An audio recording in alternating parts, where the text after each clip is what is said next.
êtes candidat ou pas? Parce que depuis quelques minutes, on se pose la question. Je vais peut-être rejoindre Xavier Bertrand au Congrès, mais c'est pas sûr. Je vous le dirai demain. Je vous le dirai demain. Un candidat de plus. Éric Zemmour met toute son énergie à la création de son parti politique. Et oui, pas encore officiellement candidat à la présidentielle, Éric Zemmour pense aux législatives. Le polémiste est à la recherche de députés pour le représenter et porter ses idées.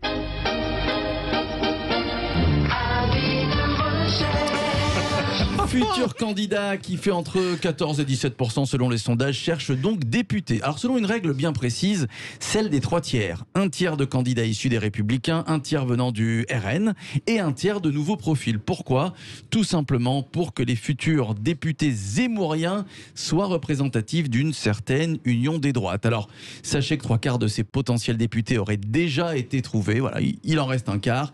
Et que l'équipe d'Éric Zemmour pourrait accueillir un nouveau venu pour mener campagne. Je vous donne son nom, Jean-Frédéric Poisson, qui pourrait le rejoindre. Oui. Écoutez ce que disait d'ailleurs il y a 3 semaines le président du Parti chrétien-démocrate. C'était dans le Grand Matin Sud Radio. Écoutez ce qu'il disait sur Éric Zemmour. Je fais un constat politique simple.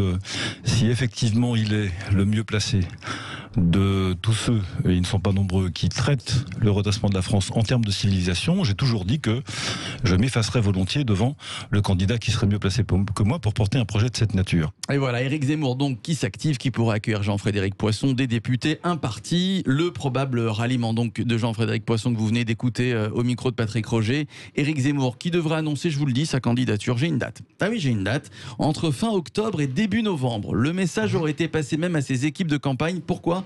Pour que tout le monde se prépare à une grande opération de collage d'affiches la veille de son annonce. Des députés, un parti, il faut également les 500 parrainages. Tiens, Philippe Bilger, est-ce que Zemmour peut aller jusqu'au bout? Jusqu'au bout, candidat, il va l'être. Candidat. Il va l'être. Ouais. Et il y a un autre élément qui est très intéressant, qui montre qu'il va être candidat, c'est que il réagit à toutes les attaques. J'ai été frappé par comment on dit, celui qui préside le CRIF, Khalifa, qui avait dit Francis aucune Khalifa. voix juive ne doit aller vers Zemmour. Il a immédiatement réagi en disant quand je vais dans les synagogues, je suis plus applaudi que vous. Donc je suis frappé de voir qu'il ne lâche absolument rien, et donc il sera candidat, et ce sera pas facile non plus. Et pendant que Zemmour maintient encore un petit peu le suspense, quelques jours, eh bien, le parti animaliste de son côté a lancé sa campagne. C'était ce week-end, plus de 200 militants qui étaient réunis autour de la candidate, je ne sais pas si vous la connaissez, elle s'appelle Hélène Thuy, elle a dévoilé une partie de son programme, alors bon... C'est pas très original, création d'un ministère de la condition animale, fin de l'élevage intensif et industriel. Hélène Thuy qui s'en est pris également aux chasseurs. Moi je dirais que la chasse c'est l'esprit de camaraderie. C'est les copains quoi, c'est la camaraderie. Voilà, c'est les potes. Voilà, l'esprit de camaraderie. Alors, je vous le dis, pour Hélène Thuy, c'est pas vraiment ça. Selon la candidate du parti animaliste, les chasseurs assouvissent une pulsion sordide et honteuse en faisant régner, je la cite, une sorte de terreur et d'insécurité dans les campagnes.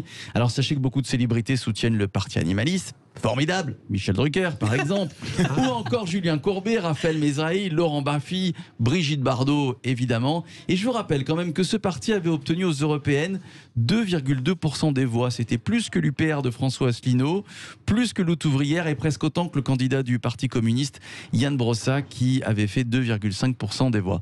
Voilà la candidate Hélène Thuy. Tiens, vous allez voter pour elle, Jean ou Caroline? Non, mais c'est vrai que la condition animale c'est super important, et c'est vrai que j'aime bien les bêtes, et c'est assez réjouissant. Formidable. Oui, c'est vrai.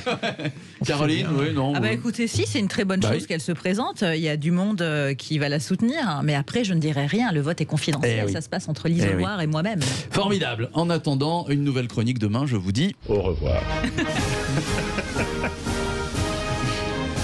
Merci Philippe Rossi pour cette excellente chronique présidentielle.